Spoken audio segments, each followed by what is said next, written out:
جب بندہ مانگتا ہے تو الہ العالمین عطا کرتا ہے، لیکن عطا کرنے کے لیے الہ العالمین نے کچھ انسان سے تقاضے کیے ہیں کہ میرے بندو جو مانگو گے عطا کروں گا، جب مانگو گے عطا کروں گا، کچھ تقاضے ہیں ان کو پورا کرنا ہوگا۔ الہ العالمین کون سے تقاضے ہیں کہ جن کو پورا کریں گے تو الہ العالمین کے خزانے دریا کی طرح بہنے لگ جائیں گے؟ اللہ رب العالمین اپنے خزانوں کا منہ اس بندے کے لیے کھولتے ہیں جو حلال کماتا ہو، حلال کھاتا ہو، جس کا لباس حلال کا ہو، جس کا رہنا سہنا حلال کا ہو، جس کی کمائی حلال کی ہو۔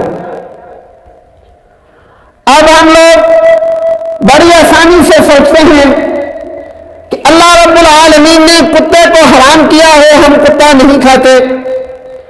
اللہ رب العالمین نے گدھے کو حرام کیا ہے، ہم گدھا نہیں کھاتے۔ اللہ رب العالمین نے سور کو حرام کیا ہے، ہم سور نہیں کھاتے۔ تو یہ بات تو اپنی جگہ حقیقت ہے، لیکن میرے بھائی اللہ رب العالمین نے سود کو بھی تو حرام کیا ہے۔ کیا آپ سود کھاتے ہو یا نہیں؟ اللہ سے دعا مانگنے سے پہلے یہ سوچنا کہ تمہاری کمائی کے اندر سود کی ملاوٹ ہے کہ نہیں ہے۔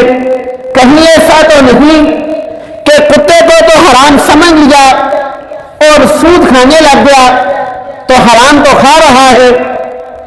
ایک انسان سوچتا ہے کہ اللہ نے گدھے کو حرام کیا ہے، میں گدھا نہیں کھاتا۔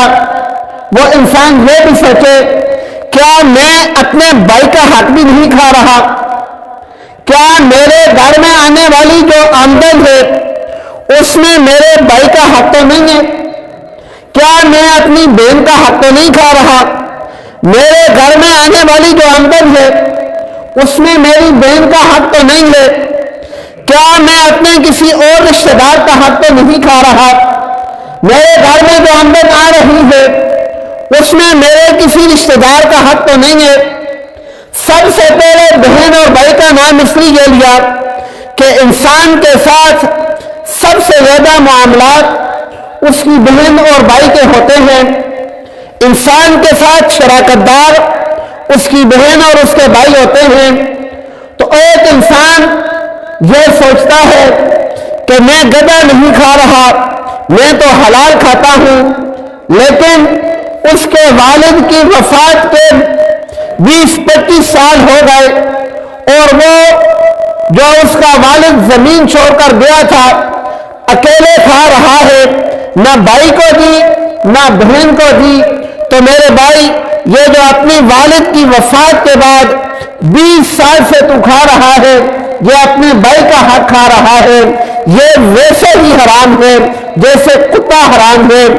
اپنی بہن کا اگر حق کھا رہا ہے یہ ویسے ہی حرام ہے جیسے گدھا حرام ہے۔ تو جب اللہ رب العالمین سے انسان مانگتا ہے تو اللہ رب العالمین عطا ضرور کرتے ہیں، لیکن پہلی چیز جو ہے اللہ رب العالمین فرماتے ہیں کہ میرے بندو تمہارا رہنا سہنا، کھانا پینا، اٹھنا بیٹھنا یہ حلال ہو۔